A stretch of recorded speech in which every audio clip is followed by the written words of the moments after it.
Hello everyone, I'm DIYte. In today's video I'm going to show you a brilliant little product that I haven't been using often enough and I suspect you haven't either. It's called the Lost-Tite screw.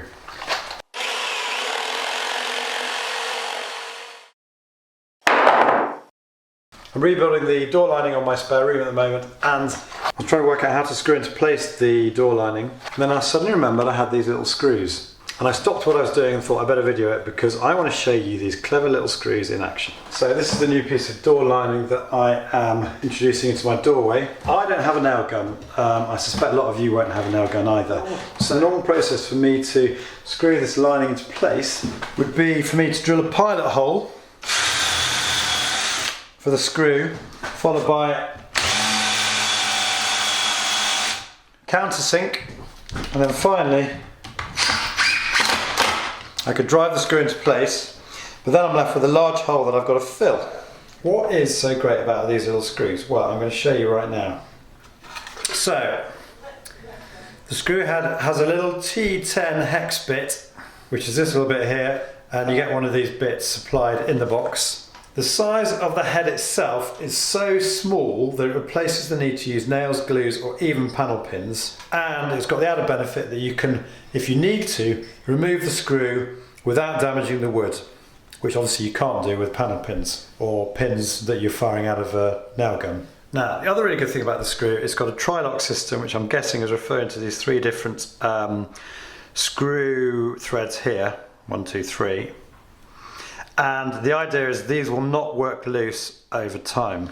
It's outdoor resistant for 500 hours and it's useful for floorboards, architraves, skirting boards, cladding, carcasses, tongue and groove boards and a lot more. You can use it in hardwood, softwood, fibre boards, plastics, sheet steel and various other applications. What I'm particularly interested in for today's door lining application is it's got this empty section here without any screw thread on it. And what that means is when you screw it into the wood, you don't have to worry about drilling the pilot hole that I showed you earlier on, because no thread is actually biting into this section of the wood.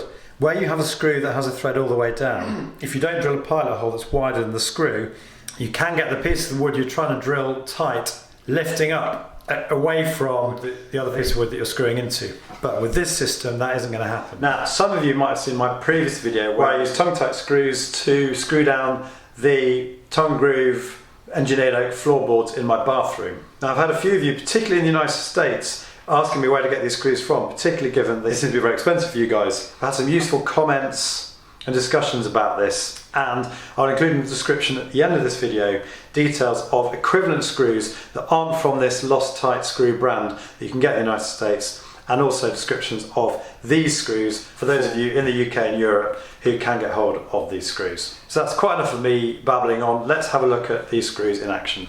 So you can see here I've already put 2 screws into the door lining. You can see how tiny the actual hole is that's left by them, which is going to require minimal filling. So I mark the position I want to insert the screw. I'm not drilling any pilot hole.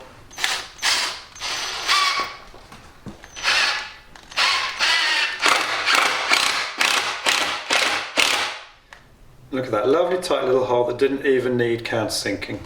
Okay, in goes the next one.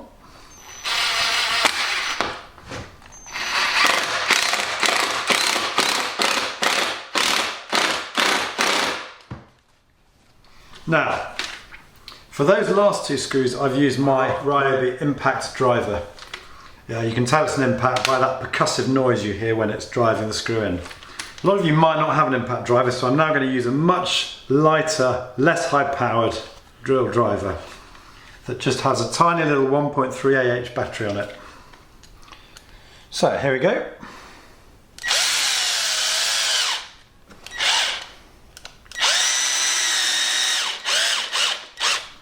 That was just as easy, if not easier.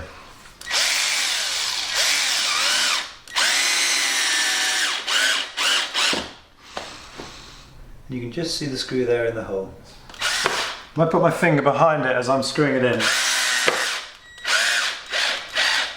You actually feel the liner being pulled back into the frame behind. So the screw not having any thread there has really done its job. Now it really is the simplest of jobs. just to put a tiny little bit of wood filler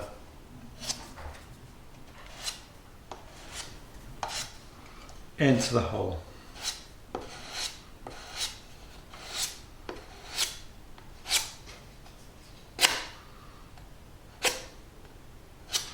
And that is going to require minimum sanding.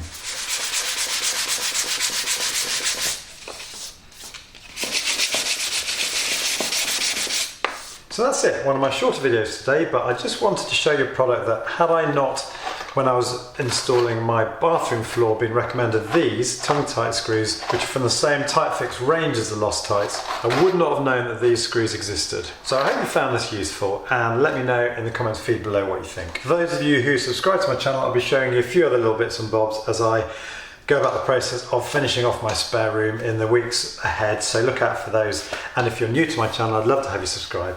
You can do that by clicking on the link here.